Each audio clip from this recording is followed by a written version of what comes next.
E agora, o mundo em que vivemos. Uma análise dos acontecimentos atuais à luz da Bíblia. Com o pastor Érico Rodolfo Bussinger.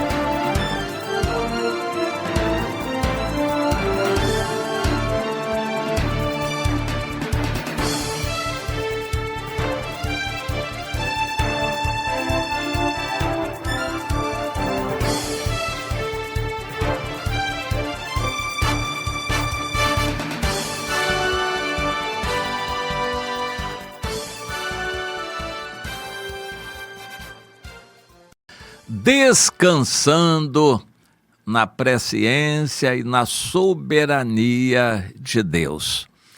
Eu vou explicar isso que eu quero trazer. E o resumo de tudo isso é o seguinte: quem é de Deus não se apavora. Não precisa se desesperar. Se estourar a guerra aqui, eu vou correr para onde? Meu irmão, descanse na soberania de Deus. Faça o que estiver ao seu alcance. Deus sempre dará uma pedra de escape. Deus sempre dará um refúgio, uma saída, uma solução. Deus guarda a sua entrada e a sua saída. Se o governo fizer isso, então nós temos que manifestar, fazer isso. Nós vamos fazer um movimento para combater o governo. Meu irmão, Deus é soberano sobre o governo também. Deus dá a você a direção útil e oportuna para você poder fazer o que tem que fazer e produzir frutos para a vida eterna. Não precisa se apavorar. E assim por diante, não sejam notícias religiosas. Olha, a igreja tá um caos, a situação tá difícil, muitos escândalos e assim...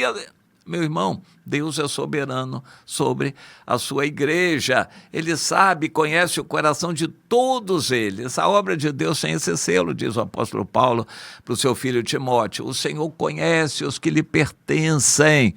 E aparte-se da iniquidade todo aquele que professa o nome do Senhor. Não se apavore. Mas vem a situação, está chegando, o mundo está assim, está os Estados Unidos aqui e tal. Meu irmão, Deus é soberano, não se apavore. Vamos procurar entender certas coisas. No livro de Romanos, no capítulo 8, o apóstolo Paulo escreve o seguinte, a partir do versículo 26.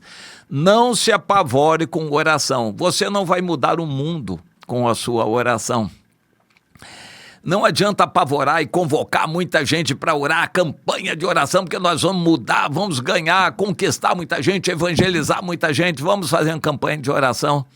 Meu irmão, você não vai mudar nada com a oração. Creia que Deus dirige você para fazer a oração proveitosa. O apóstolo Paulo escreve: também o Espírito Santo de Deus, semelhantemente, nos assiste em nossa fraqueza, porque nós não sabemos orar como convém. Mas o mesmo Espírito intercede por nós sobremaneira com gemidos inexprimíveis. É interpretado como línguas estranhas.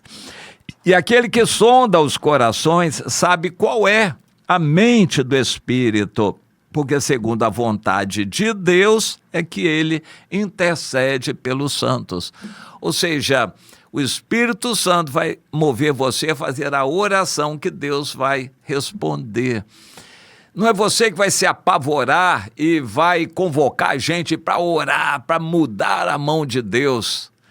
Nós devemos sim estar orando, confessando nossos pecados, buscando um avivamento.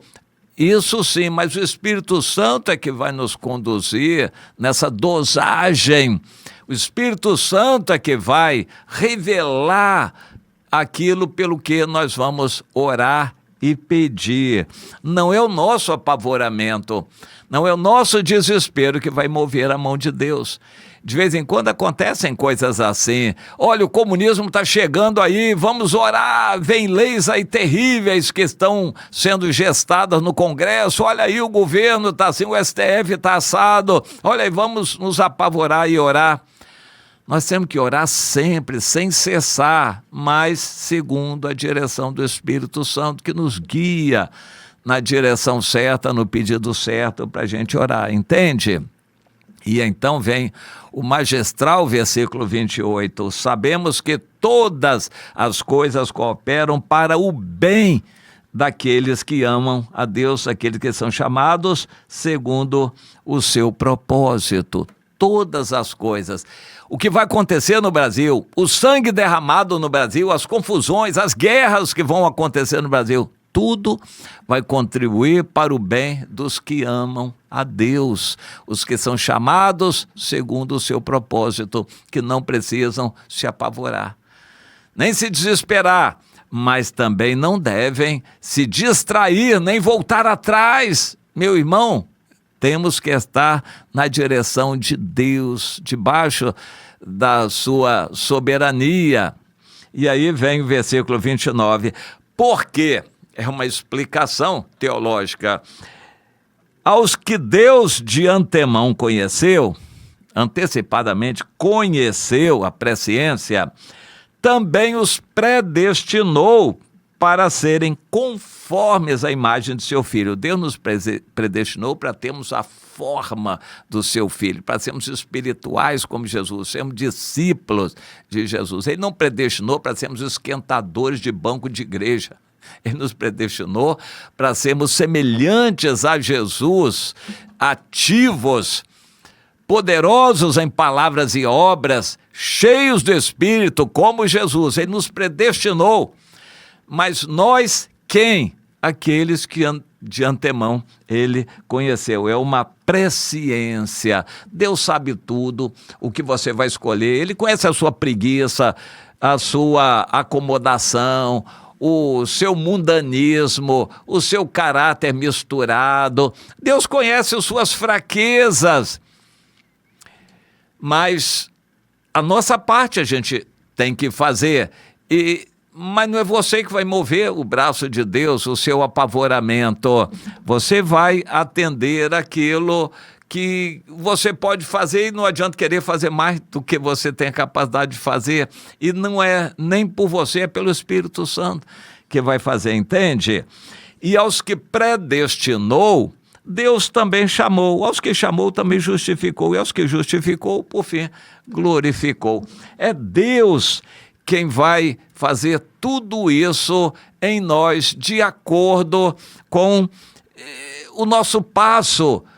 Não adianta você se apavorar, porque você não vai conseguir apressar Deus e apressar o seu passo. Mas também não fique acomodado, se deixe levar pelo Espírito Santo de Deus. Aqui está a questão toda, é o Espírito Santo que vai nos levar, é o Espírito Santo que vai nos liderar, levantar líderes. É o Espírito Santo que vai nos unir, é o Espírito Santo que vai fazer a igreja crescer. Vamos fazer campanha, vamos aumentar o número de membros, vamos crescer a igreja. Não adianta se apavorar, é o Espírito Santo que vai fazer a igreja crescer, você vai ser um instrumento. Mas eu quero aqui lembrar o seguinte, tem o capítulo 9, o apóstolo Paulo diz, pois é, eu digo a verdade, eu não minto, eu me sinto um pouco frustrado, eu tenho uma grande tristeza e dor no coração, porque eu desejaria ser enviado para os judeus, os meus irmãos compatriotas, eles são israelitas. Paulo sentiu uma peninha humana dos judeus e queria agradar os judeus, trabalhar, e Deus o separou para os gentios. Ele sabia disso, os judeus nunca o receberam, nem judeus convertidos receberam Paulo. Ele estava chamado pelo Senhor para os gentios, fez uma obra maravilhosa entre os gentios. Mas o coração dele queria de vez em quando voltar, e foi por causa disso que ele foi preso lá em Jerusalém. Ele não tinha que ir.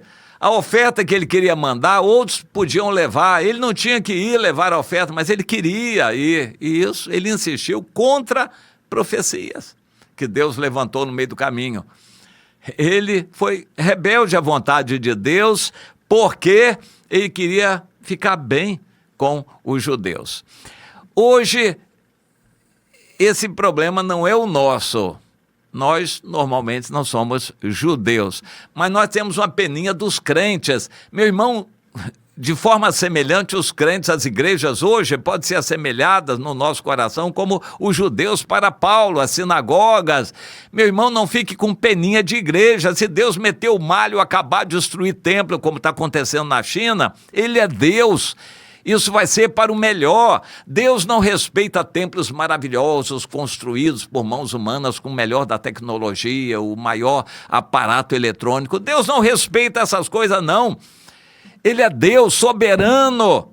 Não fique com peninha de crente e nem fique preso à igreja. Há igrejas que não andam 1 milímetro num ano inteiro, porque estão acomodados, e Deus não morre de amores por esses acomodados. Ele vai saber tratar e lidar com todos esses. Faça a obra de Deus, discípulos, ame as pessoas, leve o evangelho, se reúna nas casas todo dia, o dia todo, se possível, orando com 2 ou 3 em todo lugar, evangelizando. Não fique amarrado com igrejas. Igrejas amarram o evangelho. Esse tradicionalismo religioso de todas as tradições amarram o evangelho. Há igrejas, uma grande parte, que não fazem nada o ano inteiro, não andam 1 milímetro. Não fique preso com igrejas. O apóstolo Paulo ficava preso com os judeus, frequentava sinagogas, queria respeitar os judeus, e foi por isso que ele foi preso.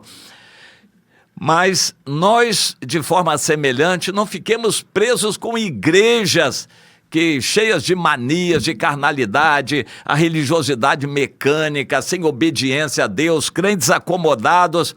Meu irmão, não fique preso a isto. Faça o que tiver que fazer, obedeça ao Espírito Santo, se deixe conduzir pelo Espírito Santo. Ele vai guiar você. Para todos os irmãos, a igreja são todos os irmãos, não só aqueles que se reúnem dentro das 4 paredes. Esteja à disposição do Espírito Santo, saiba que Deus vai à nossa frente, a presciência de Deus já sabe tudo que vai acontecer, e Ele vai guiar você para o melhor. Eu só quero alertar, não fique preso a dogmas religiosos, a estereótipos religiosos de igreja. Se solte para o Espírito Santo guiar e dirigir você. Não se acomode, igrejas são meios de acomodação de crentes. Cuidado, cuidado, cuidado. A igreja verdadeira não são as igrejas organizadas, institucionalizadas. A igreja verdadeira são aqueles santos que vivem em obediência ao Senhor em todo lugar, que é uma igreja só.